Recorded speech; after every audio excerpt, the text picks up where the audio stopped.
guys, welcome to part 2 of AK Beginning. So this is a multi-part series. If you haven't seen part 1, I'm going to go ahead and leave a card right here. Part 1 goes over the very basic necessities to start shooting and making your AK a fighting rifle.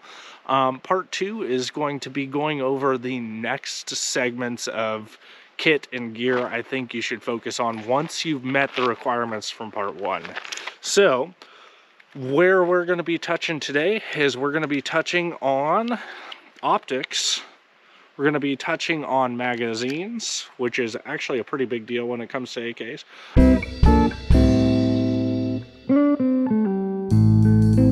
So let's start with the sexiest part of this, which is the optics. This is the rifle I used in my previous video. With this setup, I like to run red dots because, again, the Ultimac rail is super far forward.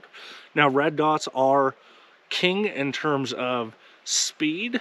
They're also much better than the iron sights previously discussed on the previous video for low and no light situations because the red dot just illuminates. That's pretty common sense, I think, to most people.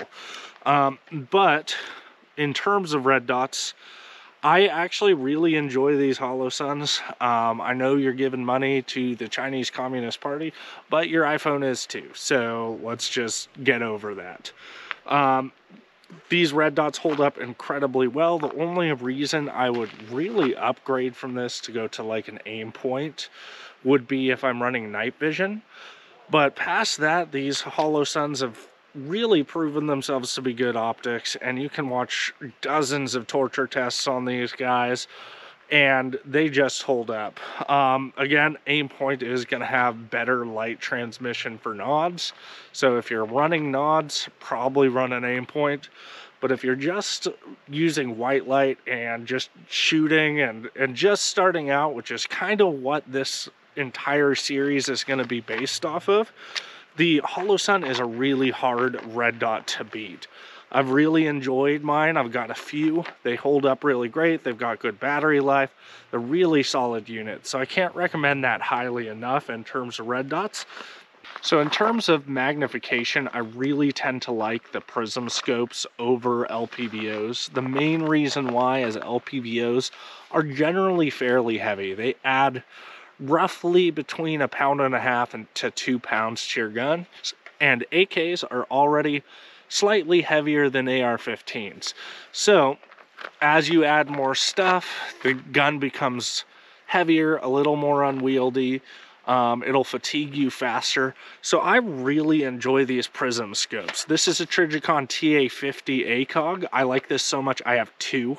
So an alternative to this Trijicon TA50 that's a lot less cost prohibitive is the Primary Arms Micro Prism 3 Power Scope.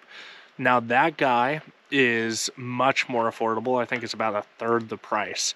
It has held up really well for quite a few of my friends. The one downside is if you're top mounting a red dot, the TA50 kind of has it beat. These top-mounted red dots on ACOGs really hold up really well. They've done torture tests on that. They've also done a torture test on the Micro Prism top-mounted red dot, and it didn't hold up very well. So I would recommend doing something more like an offset dot if you're running a red dot prism combo.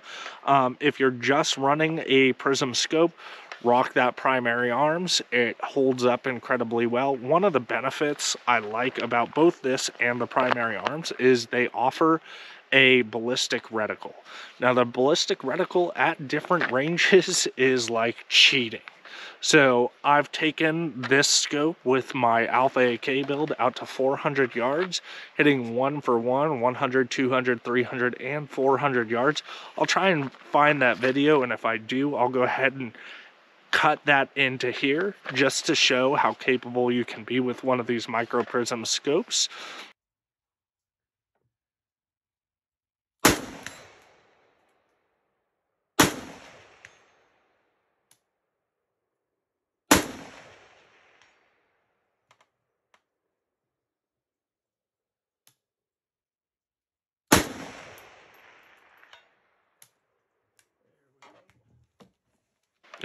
it is really a force multiplier, especially if you're looking to create more of a GPR setup AK than like a close quarters AK, where that red dot's really going to shine. This guy's really going to help you at range, and this guy does not add a ton of weight. The TA50 is under 10 ounces from the factory. The micro prism scope from Primary Arms, I would guess, is under 10 ounces. I'm going to go ahead and annotate the weight in the video here to just give you an exact measurement. But this really gives you a well-rounded out setup. Now, you do see in my previous video, I did discuss I didn't really trust the Texas Weapon Systems dogleg rail to hold 0. Now, I had a conversation in the comments with one of my subscribers. He said that he's had nothing but good luck with it. I believe I was running a Gen 2 prior, so I thought I'd try out a Gen 3, and I'll go into this more in a later video. This is fairly new. I can't really speak to it right now, but I thought I'd give it another shot. So this video is going to be the last video that you see this Palmetto GF5 AK in this 3-part series.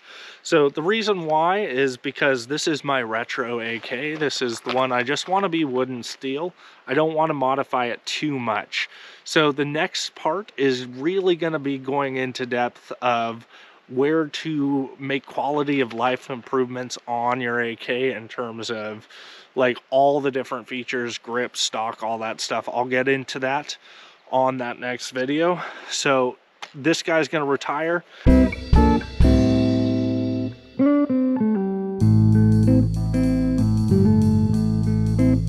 So one of the important next steps in terms of getting your fighting rifle set up, we went in the previous video of bare bones basics, getting your fighting rifle ready. One of the next basics is magazines. You need to start stocking up on these, having quite a few. So let's get into it. The AK has an incredibly good selection of magazines. Most of them work incredibly well. Since this is a magazine-fed rifle, the magazine is an integral part of the system. You want reliable, durable magazines, which is why I completely opt out of the polymer locking tabs, and I just go with steel reinforced or steel magazines because I've broken more than one polymer locking tab. Now, they do make a lot of very reliable full polymer magazines, but again, those can break. So as range mags for really cheap, like the Magpul PMag Gen 2s, those work incredibly well. Just understand they're not going to hold up to as much abuse as steel magazines. So now let's get into the different nuances, what I prefer, the magazines I have available to show you, and then we'll go into a few things to consider when you buy them. So let's start with the classic, the steel magazine. This is what everyone thinks of when they think AK magazines. These guys are rugged, reliable, durable, incredibly good magazines in a lot of ways, but in 2024 they have quite a few things going against them compared to certain polymer magazines. I'll get into that in a second. But biggest thing is the weight. So this guy weighs 1 pound 14 ounces fully loaded. Now compare that to some of the other magazines. It is a significant margin, and we'll do some math in a little bit how many extra magazines you can carry of the polymer mags just based off the magazine weight compared to this guy, which is really going to weigh against it. These guys are incredibly slim. They fit in magazine pouches incredibly well. They're also very affordable.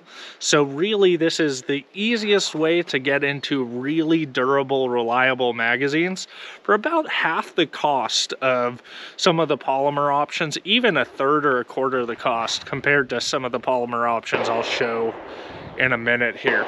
So one last nuance about this that I particularly don't like, this little stamped sheet metal bit here that the locking tab is made out of can create a false locking tab. You'll notice the gun has changed, and that's because I can't demonstrate this with the dong grip because I can't do knuckle to receiver reloads with that.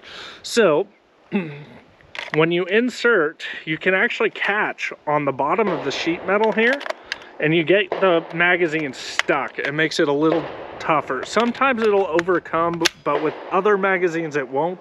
And then you have to back up and rock in. Kind of complicates the reloads just a little bit. Something you can definitely train past, but I do knuckle to receiver. And so for me, it's really easy to catch that false locking tab. The polymer magazines don't typically have this issue because they don't have two ledges here. So that's a big downside to this magazine. So now we're gonna get into the Zastava magazine here. A lot of people like these because they have a last round hold open. Kind of a neat feature. They are very reliable for the most part. They do have seal locking tabs, as all the magazines I'm gonna show you are today. But these are heavier. So they're 1 pound, 11.2 ounces, which is getting dang close to the steel one. And this one is not quite as reliable. So one thing that happens pretty commonly with this one is the bullets will pop out of the feed lip, so you can lose a few rounds in transport. I found in my magazine pouches, when I'm pulling for a reload, I'll find some loose rounds in the magazine pouch. So I don't recommend this one. So we're just gonna toss this one to the side because it's not super reliable. So now we're gonna get into the US Palm magazines. These guys are ironically the lightest out of the bunch. They do have steel reinforced locking tabs, which are really nice. The downside to these, and why I don't personally run them, is they're very bulky. These ribs on the side increase the width to the point where they have trouble fitting in certain magazine pouches. And then like magazines where I can double up, it makes it really tight. So I don't personally use these, even though they are the lightest of the bunch. Just because of that, when I'm using my load bearing gear or any of my mag pouches, this just complicates it a little bit. That being said, it has been 100% reliable. It is lighter, and if this is your choice, rock it, dude. You didn't make a bad decision there. All right, so now we're gonna get into a blasphemous mag a lot of people don't like. This is the Gen 3 Magpul PMag. This is actually a really good magazine. I've had really good luck with it. I really enjoy it. I have quite a few of these. They work really well. They're fairly thin, so they work in magazine pouches incredibly well. Yeah, I don't really have anything negative to say about this magazine other than it just doesn't fit the aesthetic, I guess. This guy is 1 pound, 8.6 ounces, which makes it on the lighter scale of magazines. And so 10 out of 10 would recommend. Purists, fight me. I know it's blasphemous, but these do work.